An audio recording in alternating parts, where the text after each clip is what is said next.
All right, I'm back up on my soapbox or my ammo can, as it were, um, with a story and a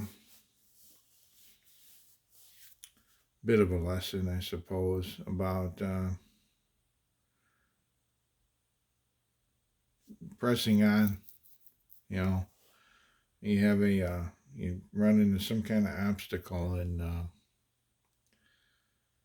you think you're out of the game. Um, you're right, but at the same time, you can choose to correct your thinking and look for a way. So, what I have here, this is a shotgun that my father-in-law gave to my oldest son, and uh, it's a 12 gauge. Let's say what was it? Ball player Ted Williams. Ted Williams. So I think it came. I think originally it came from Sears, and uh, Winchester produced the gun. So it's a Winchester 1200, but it's very similar in design to the 1300 that I use.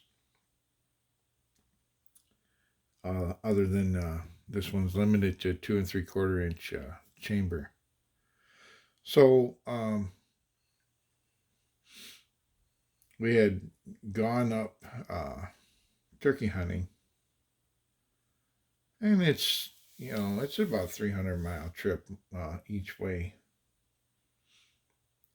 And the day before the season, he was I would say he's probably in his early 20s, or yeah, just over 20 at that time. And he'd been deer hunting, and he was finally able to get some time off to turkey hunt. So this is what he had. This was what his grandfather gave him, and he wanted to use it. And he got up there. The gun was purchased in the probably sometime in the early 70s. And it seemed pretty sound. I mean, but it had a lot of use as far as like we would shoot trap, and father and all would use it to shoot trap in the beginning until he got a dedicated gun. And so and he had hunted with it in his younger days and shot pheasants and whatnot. And the day before the season, we were patterning the guns, and suddenly, and I've checked this already, of course, but suddenly the the foreign became a free agent. It would slide back and forth on the magazine tube, but it would no longer cycle the bolt carrier. So here we are. Um, and I'm not sure if we had a spare shotgun at that time, but if we did, it was some old bolt action Marlin 12 gauge piece of junk. And not that Marlin makes junk, but bolt action 12 gauge shotguns are, they're farm tools, more or less. And it wasn't really turkey capable. Didn't have the choke, and had a poly choke on it, which it's better than nothing. It works, but not turkey. So we had a serious problem, and we're all the other guys in the crew there were saying, well, you guys can trade, share a gun or whatever you're gonna do, and trade back and forth. And so, well, wait a minute, let's see what we got at the house. And my aunt and uncle currently own the place, but it one time belonged to my great grandmother, and there was a lot of stuff that my great grandfather had in their garage as far as nails, and he happened to have finished nails, and there was old twist drills, uh, and my uncle had a cordless drill. So what I had done is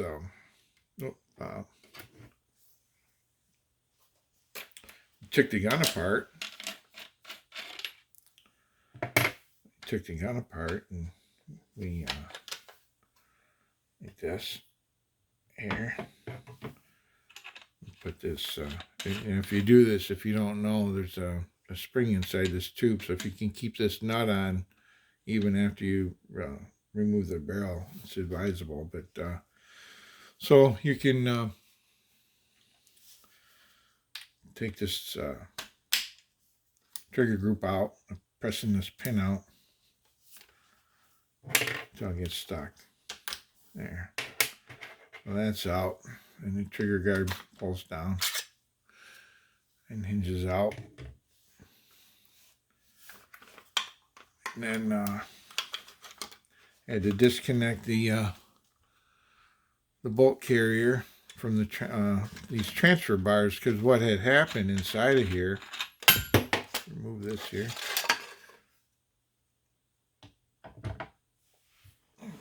put this on,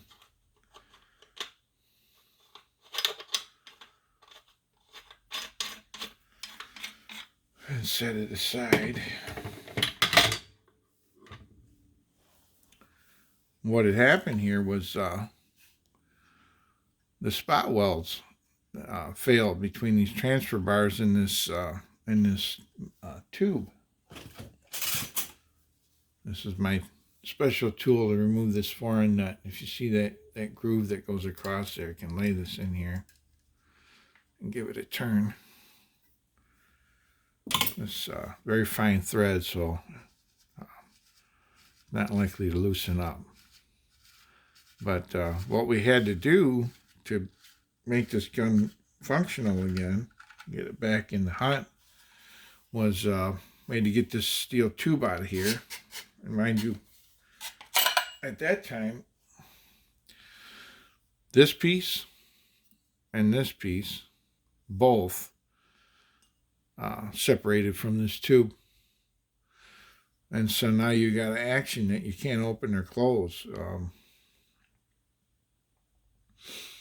And he didn't even have a single shot at that point. We had no way of loading or unloading the gun without disassembly being involved, and we weren't going to play that game. So we looked around, and this is the point where being familiar with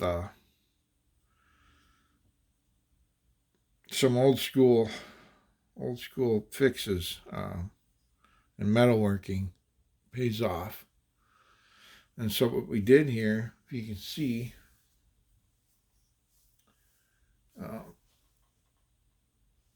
get the light.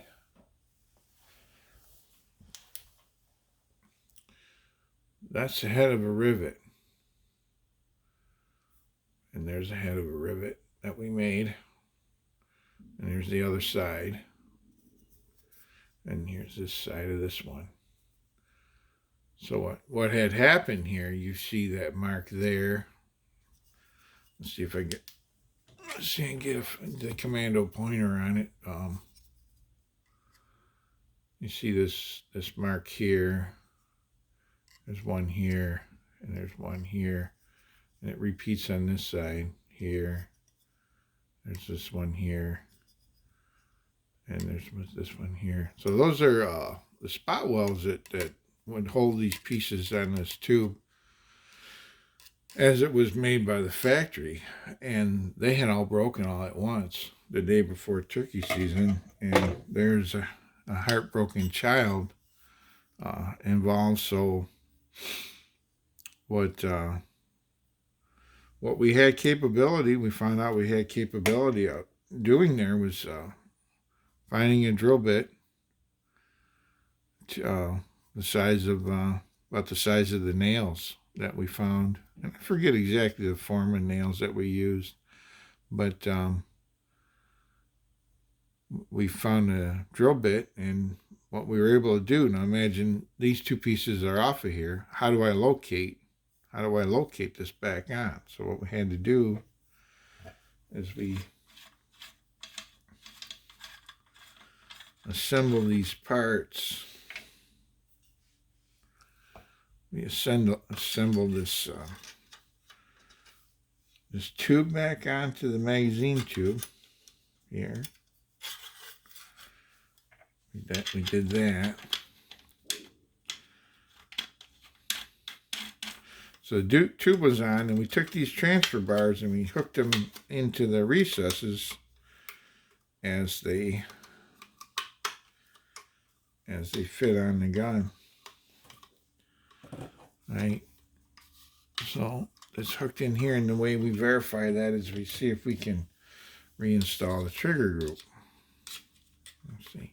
It hooks in up at the front, so it hooks in, pushes forward, pushes forward that way, and then swings up, and then we look, and we see the let's see, yeah, there's a hole. The hole's clear, and at this point we can put this pin. We don't have to put it all the way in because it's going to hold it, but it holds these transfer bars in location, and we can take this tube and bring it back. And if we hold this all still, we can drill through this piece and this tube and rivet one side. So we'd take it off and we would get a rivet in there, and then we put a I forget what kind of either a tire iron we had, or I forget, might have been like a big round ratchet handle inside the tube, is act as a bucking bar to form this rivet, and then took a hammer on the outside here and I hammered it down. Well, one of the things about the rivets is they draw the pieces together as you hammer them down, so they came out pretty tight, and then I was able to put it back on. I put we took it off, drilled it through, did that, put it back on the one side, and then came back and located this other side and drilled through. And you drill just into this tube enough to mark it, I should say that, and then you take it off and drill through, and then you rivet it together, repeat that process. So now, at that point, these two transfer bars were now reattached here. This is all in the in the afternoon. I got this. We end up getting this done, and we had this gun back in action. Within an hour or two. I mean, there was some kind of fiddling to be done. I forget how the time flew, but we were able to make this weapon serviceable again, and this repair has held all these years. Now I'm going to say that was at least 5 years ago, and I know he has. I think he got a bird that year, but he did have a functioning gun. I know he got a bird. I think it was the next year. It might be one of the first videos I uploaded to YouTube. Might be that bird. I call that in, nice sunny morning. And he shot that bird like it was a adult Tom with a 9-inch, somewhere 9-inch and change beard. But and then we've shot a double since then, and I think he shot another one of his own since then. But so yeah, I mean, having that's why I wanted to share these. Some of these stories and some of these thoughts is so that we kind of pass this on. It seems to me like more guys, even my age, and especially younger. Not to knock them. I mean, being young is not a crime. It's not a sin.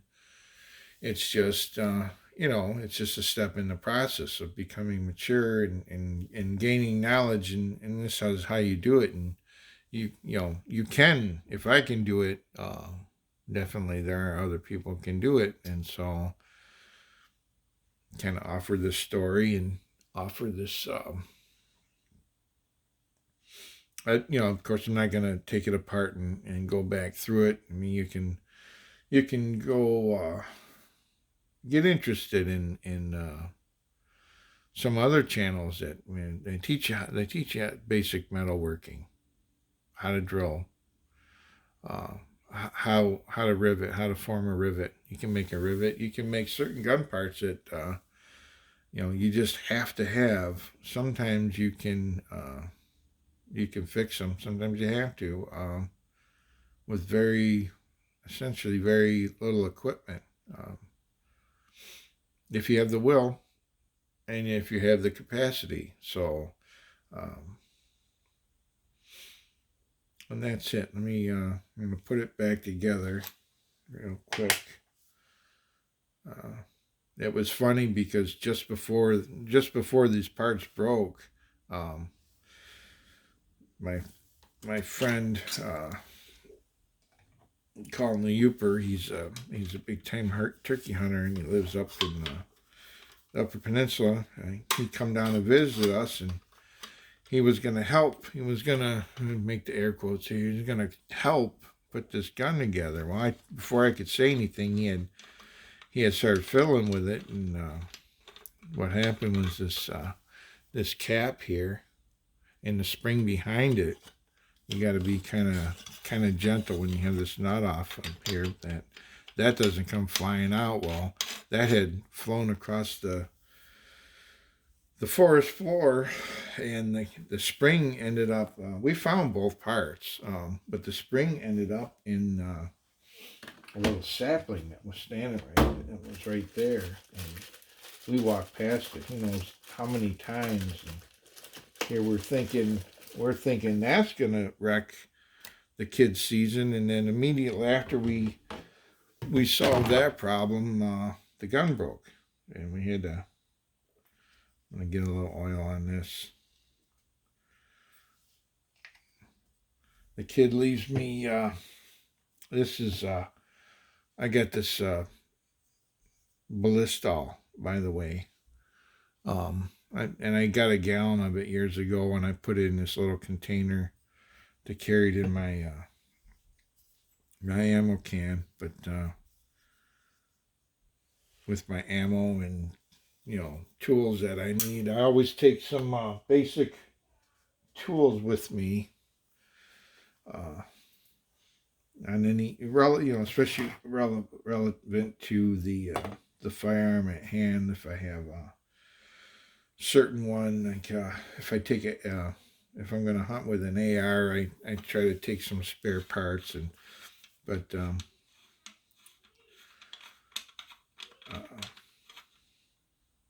so I wanted.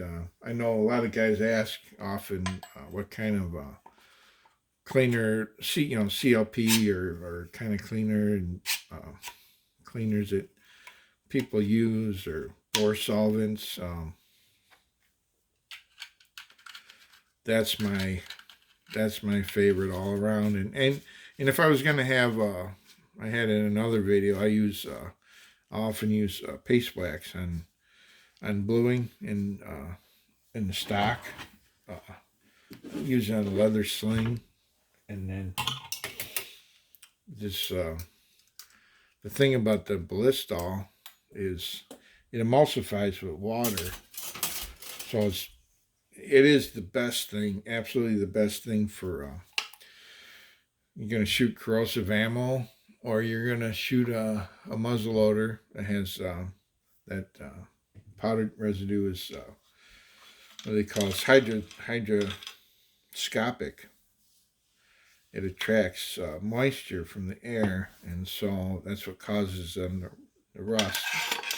The salts in corrosive primed ammo cause rust, and you need water. One of the things you have to have in there is you have to have water to break down those salts, and then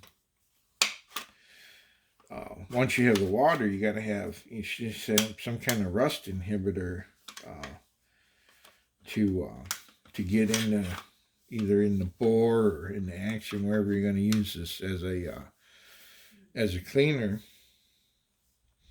And so you can mix this stuff with water, and it makes like kind of like a coolant you have, the cutting coolant you have in a milling machine, or which it has rust inhibitors in it, but that water is able to perform a function. Let's see. Put this back in here.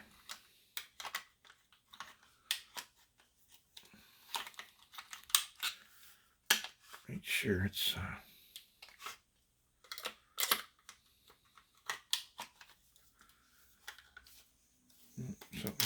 something's not right here.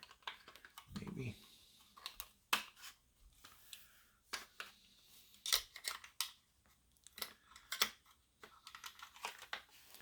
There we go. So it goes up. There's a hole. See right through. This pin goes back in. Push it in. It won't drift out of there. So it cycles the barrel out. Oh, and one of the other cleaner lubricant type products that I like is called Croyle, and it's a real fine penetrating oil. And what it's nice for is it's really nice for